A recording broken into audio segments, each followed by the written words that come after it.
How's it going, guys? Dylan with Mesa Fitness here again. This is kind of a new series. We aired the last one, I believe, last week. We are going over some nutrition tips. I've got a couple of trainers here from the Mesa Fitness Clifton location who are nutrition specialists and are going through some different topics just to help you guys out with some general education. And then as we go through these in the series, we'll kind of progress a little bit and see if we can help you out a little bit more. Okay. So in this video, we are talking about fluid intake, fluid balance and water intake. Okay. So I have Shane and James with me again from Mesa Fitness Clifton. So guys, what is fluid balance and why is it important? Well, again, fluid balance is kind of having a positive relationship with the fluids that's kind of coming into your body and the fluids that's leaving your body.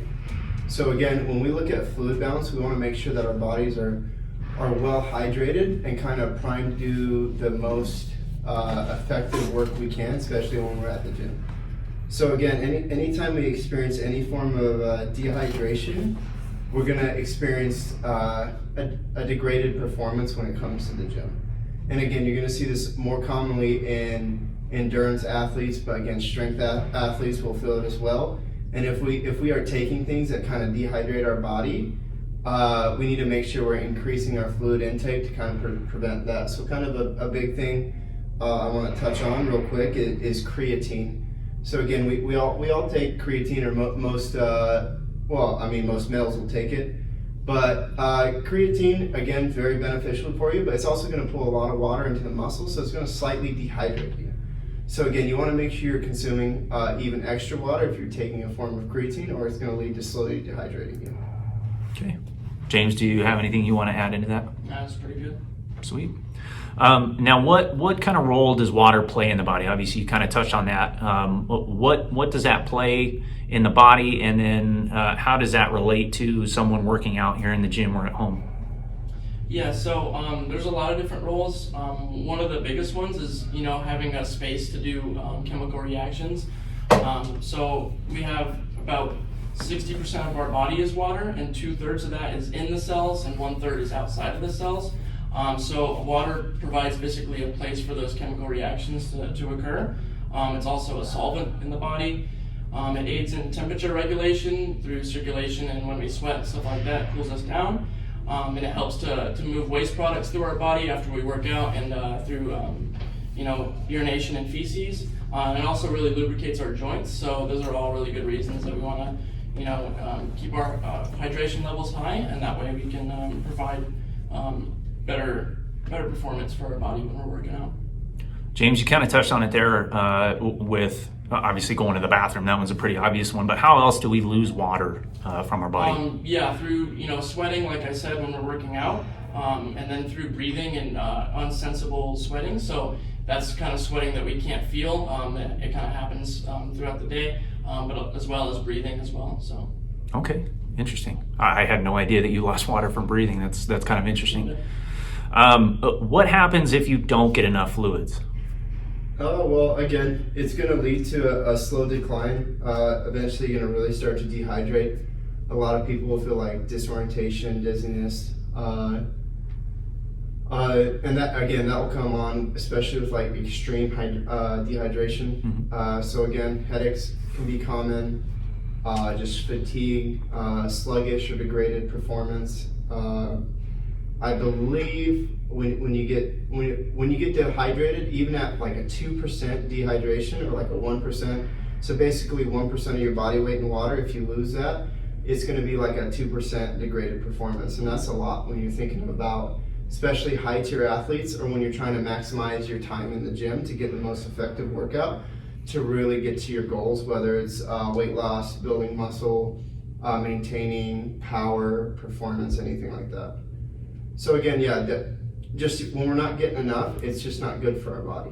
And the important thing to remember with that, Dylan, is not all fluids are the same. So again, if I take in, if I'm drinking, so like our recommendations, right? If I'm taking my recommendations in, so for a male, 3 liters, just that base recommendation. If I'm taking that in a day, but I'm using soda to compensate for that, I'm actually really dehydrating my body because I'm not retaining any of it, or I'm getting that water kind of absorbed out of it because of the sugar, the sodium, and everything else involved in that. So again, I want to make sure I'm prioritizing healthier fluids. So again, water, probably one of the best ones. Sports drinks, really good, especially when it comes to athletic performance. I'm a big fan. When I'm done with the workout, I enjoy Mesa milk. I am really good, as I touched on in the video, with youth for rehydrating them after an event, and it provides that protein content as well. Awesome. Now you kind of mentioned it. So the recommendation is essentially 3 liters for males. What about females?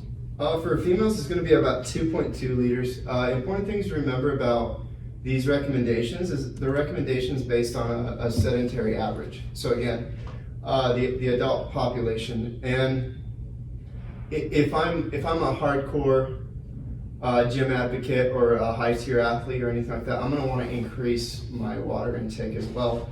So for that, I'm going to want to increase it anywhere from 8 to 16 ounces per hour if it's very intense, vigorous exercise. So again, for my people that take my class, class in our group fitness area back right behind me, you guys want to make sure you're drinking water because that's very intensive. I see you guys sweating, I see you guys dripping. And again, if you're not replenishing that water, you're just kind of setting your body up to not recover as well. Okay.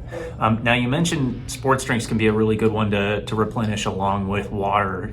Is there anything that the average person should look out for when they're purchasing drinks, like maybe drinks with too much sugar or drinks with sodium in it or anything like that? Is there anything that they should really be looking out for? With that, not to get too much into the kind of the grittiness behind it, but let's say we take Gatorade, for instance. It's going to have that sugar content, it's going to have that sodium content, so it's going to provide electrolytes, and it's going to provide kind of glucose in its simplest form to be able to absorb into the body faster. Now again, if I'm exercising, high tier athlete, and I'm taking that in, that's going to be something I'm going to benefit from. Now if you're just a standard gym goer and you're here for an hour, you're probably not going to need a sports drink to recover. Again, this is for people who are either in athletic competitions that are hours and hours and hours, or if you're here in the gym for a long period of time, 2-3 hours, you're going to need something to kind of help replenish your carbohydrate and your energy inside of your body, and kind of use the electrolytes, which is the sodium in this case, to regulate fluid balance in and out of the cells. James, you got anything to add to that? Yeah, so it just kind of depends on your level of activity. A Gatorade with sugar in it, it's not too bad if you're kind of a higher tier athlete. We definitely need that that glucose to replenish us mid workout. But also if kind of weight loss is your goal and stuff like that, and you're not in here for too long, it might be better to go for a lower sugar or zero sugar sports drink, and they still have some with electrolytes in it to replenish, but they're kind of lower in sugar or zero in sugar as well. Awesome. What do you guys prefer? Do you have a preferred color of Gatorade or other sports drink that you guys like? Depending on how hard I'm working for the day, I like blue Gatorade. They also have Gatorade Zero, which is kind of like a zero sugar version, and it's still going to have that electrolyte content in there. Yeah, I'd say for me personally, I enjoy having a Gatorade every now and again. If anyone's seen me in the gym, my kind of go-to is having my milk with me after I finish my main lifts. Not anything where it's going to curdle in my stomach and make me sick. But I either have a milk or a chocolate milk, and that's what I enjoy drinking when it comes to my workouts personally. What kind of benefit does milk have as opposed to water or a sports drink? Just out of curiosity. Personally, for me, for milk, it's if most people know, I'm trying to gain some weight, so milk's just kind of a surplus of calories. But again, it has a lot of simple sugars in it, so again, it's going to help to replenish that. It's going to have sodium in it up to a certain point, so it's going to have electrolytes in it as well. And for me, I just, after I drink my water, I just like to enjoy my milk, and I use that as a substitute for my protein shake. So again, milk's going to have a good amount of protein in it. If I have two or three servings, that's anywhere from 16 to 24 grams of protein in it. And I have that post-workout usually. So again, it gives me something to get right into my system, and then I have my meal about 30 minutes to an hour later, kind of a post-workout meal that I have kind of broken down. Awesome. Cool. Fellas, anything else you want to add into this fluid balance water intake video? Any last points that you want to throw in there? I think we mentioned it briefly, but just kind of the base recommendations we gave, like 3 liters for males and 2.2 for women. Shane actually has a statistic that's from 2005 to 2010 that kind of gives you an idea of basically people's fluid intake. So the statistics we have is 39 ounces for adults usually consumed per day, and only 15 ounces for youth. That comes out to about half a liter for youth and just over a liter for adults, which based on these recommendations, that's definitely not enough. So kind of do a check for yourself to see where you're at in terms of your fluid intake, to see if you could increase that a little bit. One thing I want to hit on is that daily intake. Just to kind of recap on it, about 80% of our fluids we're going to get from drinking or a water intake. About 20% is in the food we eat. So again, that's something to keep in mind. If you're like, wow, that's a lot to drink, 3 liters. Well, just kind of take an average. About 20% is what I'm getting from my food. So if I'm eating fruit, a lot of fluids are in there, or any type of vegetable. So again, our diet, like what we actually eat solid food wise, does have fluids and moisture in it that our body uses and absorbs. Awesome. Cool. Well, guys, thank you for watching. Stay tuned for the next video. Fellas, what is the next video? Next video that we're going to be hitting into is going to be protein. So we're kind of going to break down protein, break it down to its base building blocks, roles in the body, similar to how we did with our fluid and our general nutrition video.